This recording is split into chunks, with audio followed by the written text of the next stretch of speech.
Hello my dear students, welcome to master chem channel. कैसे हैं आप लोग? Very good. मैं अमला शंकर यादव आपके लिए आज मोल कंसेप्ट पार्ट 2 लेकर आया हूं। पिछली वीडियो हमने मोल कंसेप्ट के बारे में कंसेप्टिव आइडिया दिया था।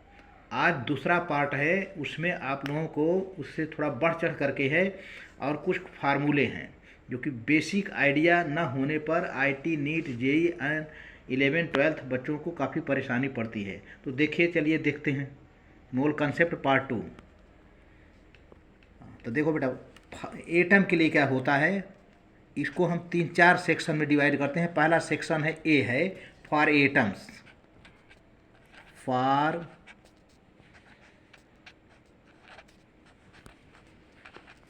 एटम्स, एटम्स के लिए क्या है, हम कैसे लिखेंगे? 1 mole of atoms of an element, ये बराबर होता है ग्राम एटॉमिक मास ऑफ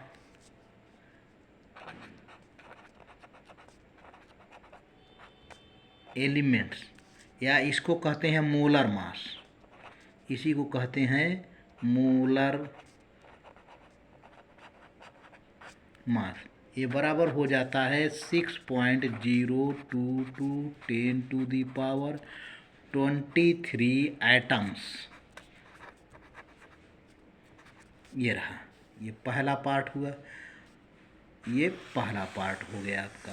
अब बी से देखिए, यहाँ पर जैसे कैलकुलेशन में आप लोगों को प्रॉब्लम ना पड़े इसलिए हमने कई पार्ट में डिवाइड कर दिया। अब अगर यही एटम ना होकर के मॉलिक्यूल हो तब क्या करेंगे? यहाँ पर देखिए, फॉर मॉलिक्यूल्स व्यवस्था सब वही रहेगा। यहाँ पर लिखोगे 1 मोल मॉलिक्यूल्स ऑफ सब्सटेंस, ये बराबर हो जाता है, वही वर्ड लगा रहेगा ग्राम, लेकिन यहाँ पर molecular, gram molecular, molecular mass of substance. यहाँ पर भी मोलर मास ही लिखा जाएगा क्योंकि 1 मोल का मास है ये। मोलर मास यहाँ भी लिखेंगे और इसमें वही हो जाएगा एवोगाड्रो नंबर 6.02 × 10⁻23। बट यहाँ पर क्या लिखोगे? मॉलिक्यूल्स। ये हो गया। अब हम मॉलिक्यूलर फार्मूला को कैसे करते हैं? बी सी सेक्शन में देखिएगा, सी सेक्शन को डिवाइड करता हूँ मैं। हो जाएगा, अगर कोई एटम का सिंबल है तो उसको आप 1 मोल मानिएगा। यहाँ पर क्या है? The symbol of an element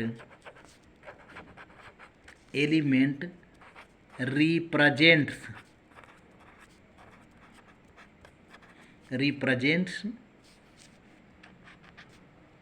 1 मोल। 1 मोल बताता है of atoms of that element. इसको क्लियर कर देते हैं एग्जाम्पल दे करके। ये देखिए, यहाँ पर जैसे यहाँ पर मैग्नीशियम लिखा गया है तो इसका मतलब क्या निकलता है कि यह 1 मोल मैग्नीशियम है। मैग्नीशियम का सिंबल है ना, इसका मतलब निकलता है कि 1 मोल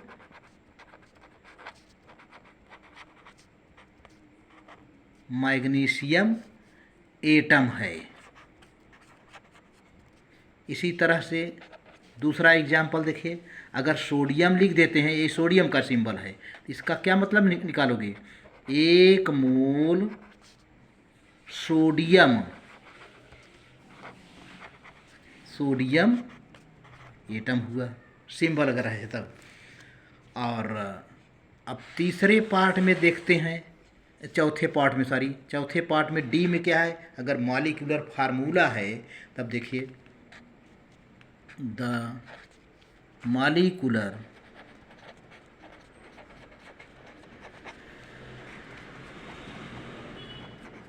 formula of A substance represents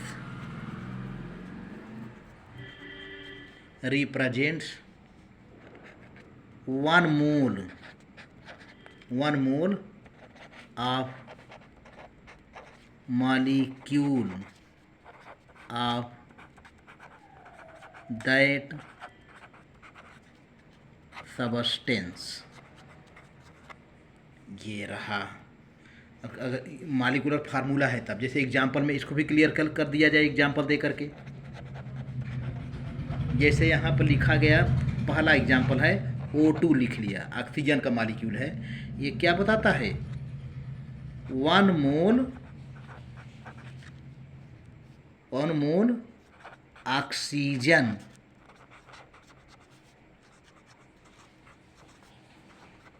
molecule. दूसरा एग्जाम्पल है 2O2 अगर हो जाए तब क्या बताओगे, 2 मोल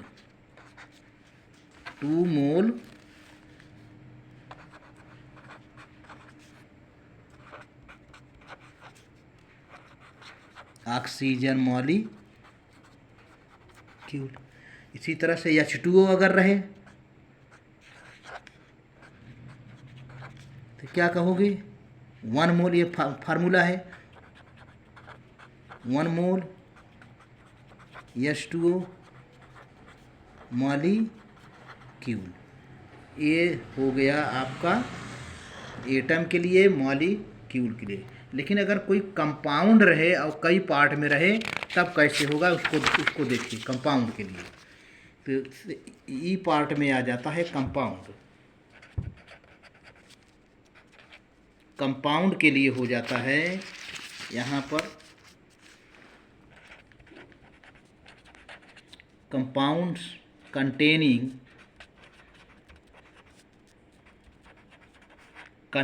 many atoms, तब समझो क्या है। जैसे एग्जाम्पल ये है सल्फ्यूरिक एसिड। बेटा ये सल्फ्यूरिक एसिड है, सल्फ्यूरिक एसिड, इसको कहते हैं 1 मोल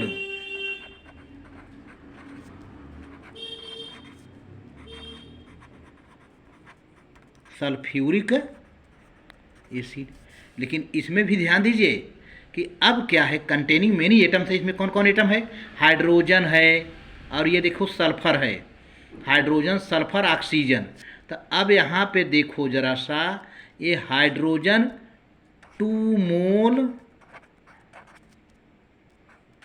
H एटम, सल्फर है एक है ना, तो यहाँ पर क्या लिखोगे, 1 मोल S एटम। अब ऑक्सीजन है, ऑक्सीजन कितना दिख रहा है, 4, तो 4 मोल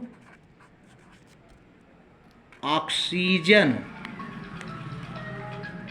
एटम, ये रहा। तो इस तरह से ऑक्सीजन इसमें 4 है, तो इसको बोला जाएगा 4 मोल ऑफ ऑक्सीजन, यानी O एटम। O एटम्स है यहाँ पर, एटम्स, ठीक है।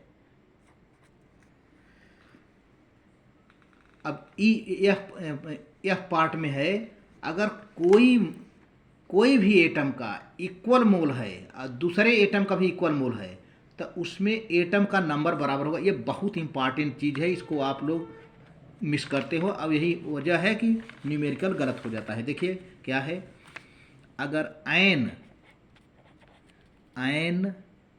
Equal number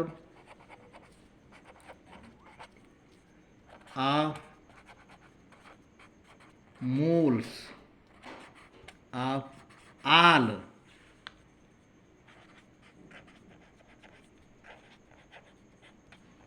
elements always contains equal number of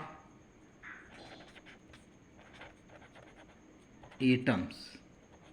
ये है, ये वर्ड बिल्कुल याद रखिएगा। अगर मोल कंसेप्ट का कोई हार्ट बीट है तो ये सेंटेंस है, इसको मिस मत करिए। इसी से ज़्यादातर न्यूमेरिकल सॉल्व होते हैं। अब जैसे मैं एक एग्जाम्पल से स्पष्ट कर देना चाहूँगा, यहाँ पर एक एग्जाम्पल देता हूँ। जैसे इफ़ 2 मोल ऑफ कैल्शियम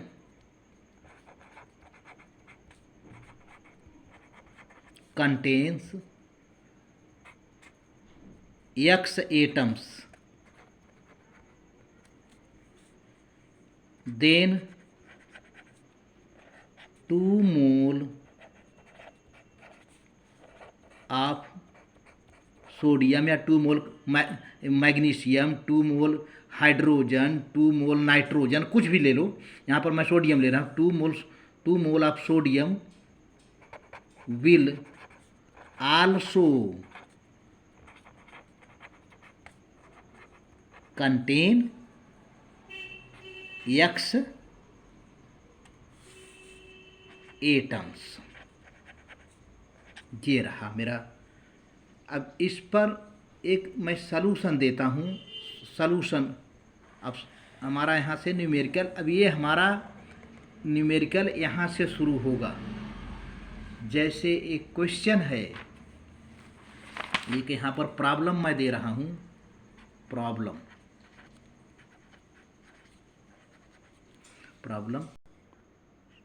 हाँ, तो बच्चों ये प्रॉब्लम है। यहाँ पर प्रॉब्लम है, पहले पढ़िए प्रॉब्लम ध्यान से। If 1 gram of carbon contains X atoms, then find the number of atoms in 1 gram of magnesium. अब देखो यहाँ पर कार्बन भी 1 ग्राम है, कार्बन भी 1 ग्राम है, ये मैं अंडरलाइन कर दे रहा हूँ, और मैग्नीशियम भी 1 ग्राम है। तो हमने क्या लिखाया था कि equal number of mole will contain equal number of atoms. तो पहले कार्बन का मोल बना लो और मैग्नीशियम का मोल बना लो। इसके लिए अगर तुमको एटॉमिक मास याद रहेगा तभी कर पाओगे बेटा। इसलिए एटॉमिक मास जिसको कहते हैं मोलर मास याद रखना बहुत ज़रूरी है। तो चलते हैं सलूशन की ओर। अब देखो ये है मोलर मास यानी atomic mass of carbon is 12 ग्राम, ठीक। और atomic mass of magnesium is 24 ग्राम हो गया। तो अब जानते हो, मैंने बताया है वीडियो में, पिछली वीडियो में, कि नंबर ऑफ मोल बना लो। नंबर ऑफ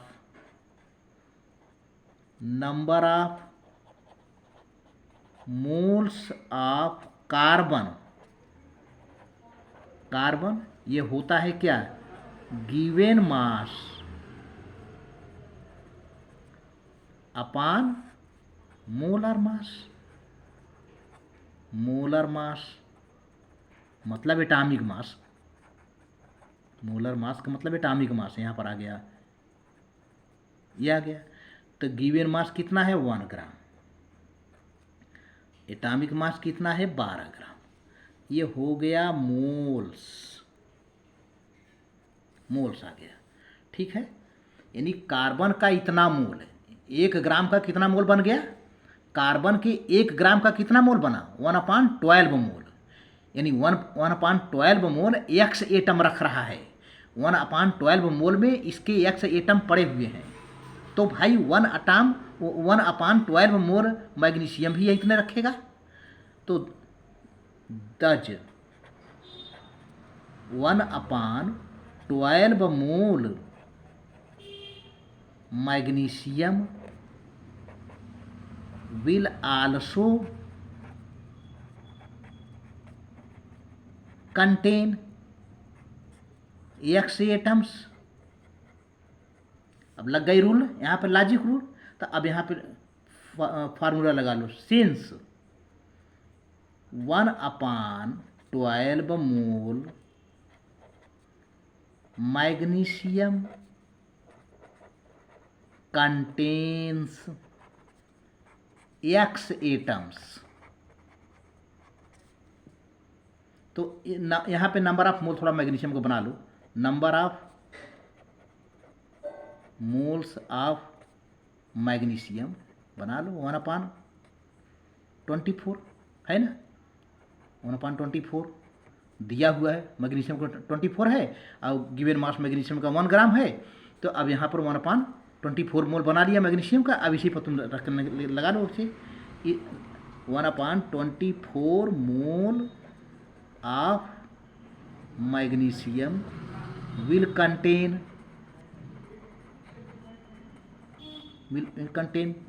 कितना, ये हो जाएगा 1/24 ऊपर जाएगा, 1/12 नीचे आएगा, इंटू ये यक्स थोड़ा दूसरे कलर से मैं कर दे रहा हूँ, इंटू यक्स है। ठीक है, अब ये हो जाएगा, उलट जाएगा 1/24 इंटू, इसको डार्क करना पड़ेगा, 1/24 इंटू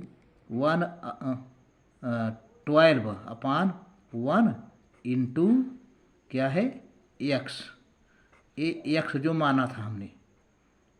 अब ये कितना हो जाएगा, 12 2 जा 24, यानी ये हो जाएगा x/2 एटम्स, 2 एटम्स आंसर ये है।